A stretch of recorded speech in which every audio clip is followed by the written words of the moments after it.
எத்தனை திராவிட கட்சிகளும் எத்தனை எதிரிகளும் தளபதியையும் தமிழக வெற்றிக் கழகத்தையும் நோக்கி அவச்சொற்களையும் அவதூறுகளையும் பரப்பினாலும், இஸ்லாமிய சமூகத்துக்கு எதிராக கட்டமைக்க நினைத்தாலும், மக்களின் வருகை எதை காட்டுகிறது என்றால், தமிழக வெற்றிக் கழகத்துடன் என்றும் தளபதியுடனும் இஸ்லாமிய சமூக மக்கள் ஒன்றாக இருக்கிறார்கள் என்பதே இந்த இஃப்தார் நிகழ்ச்சியின் கலந்து கொண்ட மக்களின் அணிதிரள்வு எடுத்து காட்டுகிறது.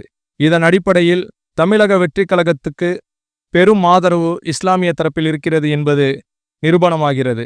மேலும் என்றும் இஸ்லாமிய சமூக மக்களுக்கும் இஸ்லாமிய சமுதாயத்திற்கும் தமிழக வெற்றிக் கழகமும் தளபதி விஜய் அவர்களும் என்றும் உடன் நிற்பார்கள். உற்ற நண்பனாகவும் உற்ற தோழனாகவும் நிற்பார்கள்.